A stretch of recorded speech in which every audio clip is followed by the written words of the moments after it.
Oke, bismillahirrahmanirrahim. Assalamualaikum warahmatullahi wabarakatuh. Perkenalkan, nama saya Aliuddin Ilham. NIM saya 18720500035. Saya dari Program Studi Pendidikan Ekonomi, Fakultas Ilmu Pendidikan, Universitas Pancasakti Bekasi.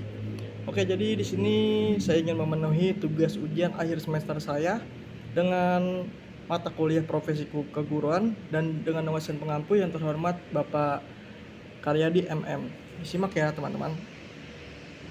Jadi di sini saya akan menjelaskan materi tentang implementasi kurikulum baru atau kurikulum Merdeka Belajar, yang dimana saya akan menjelaskan kurikulum Merdeka ini tidak hanya di tingkat menengah saja, tapi di tingkat pendidikan PAUD, dasar, dan menengah, yang dimana saya ambil materi ini dari Kemendikbudristek atau dari Kementerian Pendidikan, Budaya, Riset, dan Teknologi.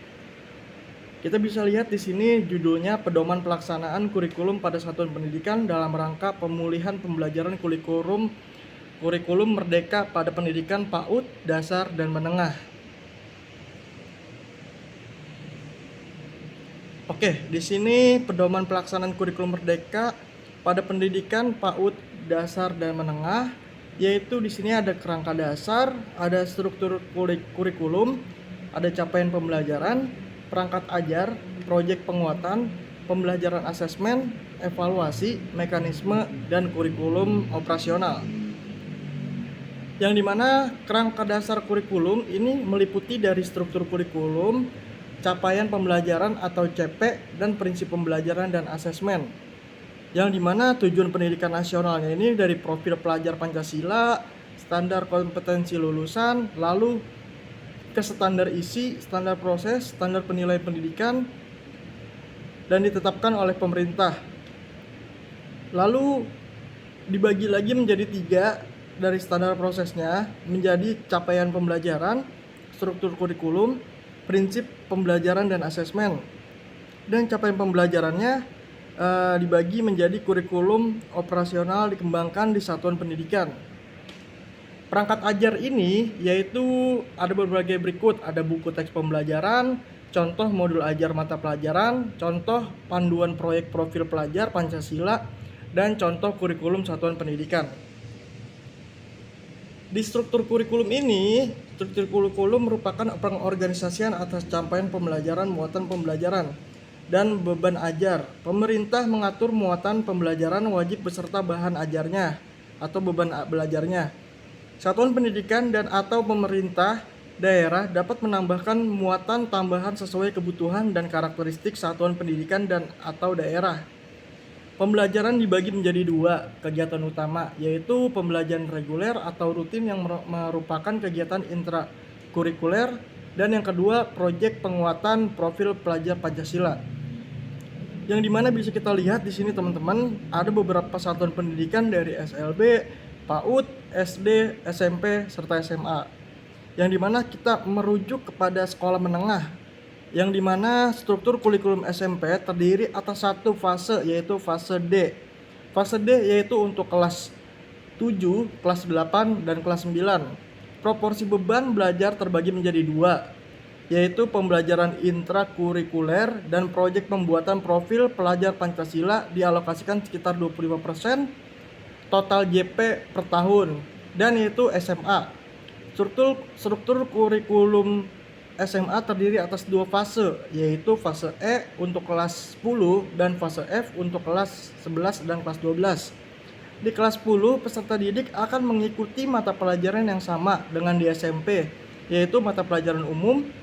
Mulai kelas 11, peserta didik sudah menentukan mata pelajaran pilihan sesuai minat dan bakatnya, yang dimana proporsi beban belajar untuk SMA yaitu pertama itu pembelajaran intrakurikuler dan proyek penguatan profil pelajar Pancasila dialokasikan sekitar 30% total JP-nya per tahun. Selanjutnya yaitu capaian pembelajaran. Pengertian capaian pembelajaran merupakan kompetensi pembelajaran yang harus dicapai peserta didik pada setiap tahap perkembangan untuk setiap mata pelajaran pada satuan PAUD, pendidikan dasar, dan pendidikan menengah. Capaian pembelajaran memuat sekumpulan kompetensi dan lingkup materi yang disusun secara komprehensif dalam bentuk narasi capaian pembelajaran untuk bimbingan konseling disebut sebagai capaian layanan. Capaian pembelajaran untuk PAUD, SD, SMP, dan SMA dijabarkan dalam bentuk dokumen yang ditetapkan oleh pimpinan unit utama yang membidangi kurikulum asesmen dan perbukuannya. Selanjutnya yaitu tentang pembelajaran asesmen. Yang pertama, pembelajaran asesmen yaitu keterkaitan kurikulum, pembelajaran, dan asesmen. Yang kedua, prinsip pembelajaran dan asesmen. Yang ketiga, perencanaan serta pelaksanaan pembelajaran dan asesmen. Yang keempat, pengolahan hasil asesmen dan pelaporan kemajuan belajar. Yang dimana ketentuan lebih lanjut mengenai pembelajaran dan asesmen diatur dalam panduan yang ditetapkan oleh pemimpin unit utama yang membidangi kurikulum, asesmen, dan pembukuan. Dan selanjutnya, perencanaan serta pelaksanaan pembelajaran dan asesmen. Yang kedua, pengolahan hasil asesmen. Yang ketiga, pelaporan kemajuan belajar. Dan yang keempat, kriteria ketercapaian tujuan pembelajaran dan kriteria untuk kerja. Selanjutnya di sini saya akan menjelaskan tentang penguatan profil pelajar Pancasila. Tema-tema utama proyek penguatan profil Pancasila yaitu pertama gaya hidup berkelanjutan, yang kedua kearifan lokal, yang ketiga suara demokrasi atau Bhinneka Tunggal Ika, yang keempat bangunlah jiwa dan raganya, yang kelima suara demokrasi, yang keenam berrekayasa dan berteknologi untuk membangun NKRI, dan yang ketujuh kewirausahaan. Proyek penguatan profil pelajar Pancasila dan budaya kerja. Proyek penguatan profil pelajar Pancasila dan budaya kerja atau P5BK merupakan kegiatan pembelajaran berbasis proyek yang diampu oleh beberapa guru dalam satu tim. Kegiatan ini bertujuan untuk menguatkan upaya pencapaian, yang dimana terbagi tiga. Yang pertama ada perencanaan dan pelaksanaan proyek penguatan profil pelajar Pancasila dan budaya kerja. Yang kedua pengolahan hasil asesmen proyek penguatan profil pelajar Pancasila dan budaya kerja. Dan yang ketiga pelaporan proyek penguatan profil pelajar Pancasila dan budaya kerja. Selanjutnya kita masuk ke perangkat ajar, yang dimana perangkat ajar merupakan berbagai bahan ajar yang digunakan oleh guru dan pendidik lainnya dalam upaya mencapai profil pelajar Pancasila dan capaian pembelajaran. Perangkat ajar ini meliputi buku teks pelajaran, modul ajar, video pembelajaran, serta bentuk lainnya. Pendidik dapat menggunakan beragam perangkat ajar dari berbagai sumber dalam satu tahun. Perangkat ajar ini terdiri dari modul ajar, modul proyek, dan buku teks. Selanjutnya kita bisa lihat masuk kita ke kurikulum operasional satuan pendidikan. Berpusat pada peserta didik, pembelajaran harus memenuhi keragaman potensi, kebutuhan perkembangan, dan tahapan belajar serta kepentingan peserta didik. Untuk kontekstualnya menunjukkan kekhasan dan sesuai dengan karakteristik kesatuan pendidikan dan peserta didik, serta konteks sosial budaya dan lingkungan. Esensial memuat semua unsur informasi penting atau utama yang dibutuhkan dan digunakan di satuan pendidikan. Bahasa yang digunakan lugas, ringkas, dan mudah dipahami. Selanjutnya, akuntabel dapat dipertanggungjawabkan karena berbasis data dan aktual.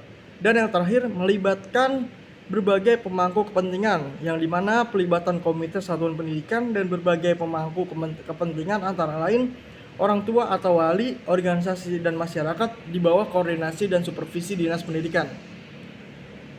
Selanjutnya ada mekanisme tentang implementasi kurikulum merdeka. Dari mekanisme ini, satuan pendidikan yang memilih kurikulum merdeka dapat mengimplementasikannya melalui 3 opsi, yaitu menerapkan beberapa bagian dan prinsip kurikulum merdeka tanpa mengganti kurikulum satuan pendidikan. Yang kedua, menerapkan kurikulum merdeka dengan menggunakan perangkat ajar yang sudah disediakan oleh pemerintah pusat. Dan yang ketiga, menerapkan kurikulum merdeka dengan pengembangan berbagai perangkat ajar oleh satuan pendidikan. Dan yang terakhir itu tentang evaluasi kurikulum pada satuan pendidikan atau pelaksana kurikulum merdeka. Evaluasi dilakukan terhadap komponen pembelajaran pada satuan pendidikan pelaksana kurikulum merdeka, yaitu kerangka dasar kurikulum yang terdiri dari capaian pembelajaran, struktur kurikulum, dan prinsip pembelajaran dan asesmen. Yang kedua, perangkat ajar terdiri dari buku teks pelajaran, modul ajar, dan pembelajaran melalui proyek untuk penguatan profil pelajar Pancasila. Dan yang ketiga, kurikulum operasional satuan pendidikan. Evaluasi dilakukan terhadap komponen pembelajaran pada satuan pendidikan. Pelaksana kurikulum merdeka yaitu yang pertama Dinas Pendidikan, dua Komite Satuan Pendidikan, yang ketiga Dewan Pendidikan dan masyarakat.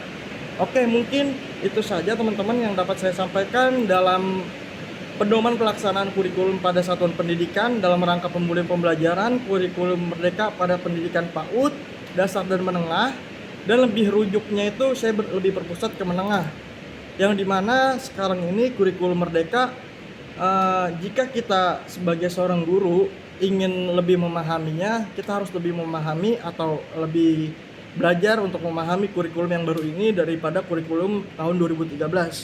Oke, mungkin teman-teman itu saja yang dapat saya sampaikan. Kurang lebihnya mohon maaf. Bila ada salah kata, dimohon dimaafkan. Dan jika ada penyampaian kata yang kurang tepat, mohon dimaafkan. Kurang lebihnya cukup sekian. Terima kasih. Wabillahi taufiq walhidayah. Wassalamualaikum warahmatullahi wabarakatuh.